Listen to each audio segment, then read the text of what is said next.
Bienvenue à bord de ce numéro de Côté Mer. Au sommaire, des nouvelles du skipper nantais Armel Tripon, le point sur la récolte de sel dans les marais de Guérande et le croisic comme vous ne l'avez peut-être jamais vu.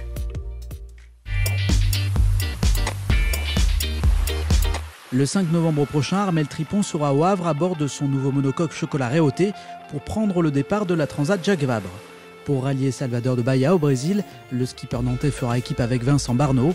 C'est la première grosse épreuve à laquelle prend part Armel Tripon depuis sa participation à la Route du Rhum en 2014.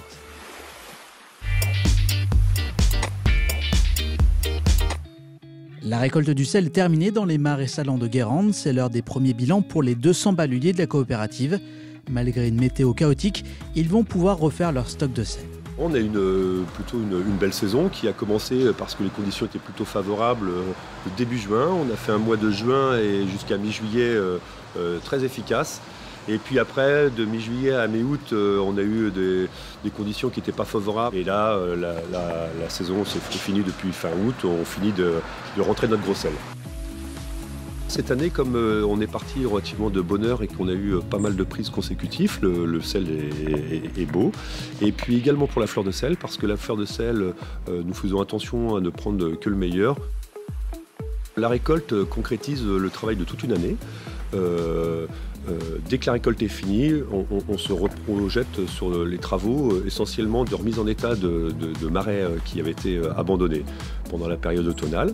Et puis ensuite, les remises en état et le rhabillage commencent au printemps pour nous permettre de faire une récolte jusqu'en fin d'été.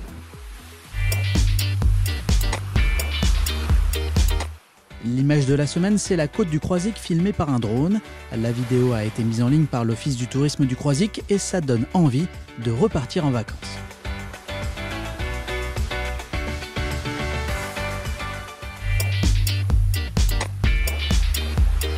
Saint-Nazaire sera la capitale de l'éolien offshore début octobre en accueillant le FWP Atlantic Forum. Tous les grands acteurs mondiaux des énergies marines seront réunis durant 3 jours de conférences.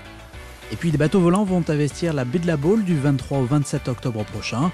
La ville accueillera la finale nationale du Red Bull Foiling Generation, une compétition entre véritables Formule 1 des mers qui s'annonce particulièrement spectaculaire. C'est la fin de ce Côté Mer, on se retrouve la semaine prochaine et d'ici là, gardez le cap.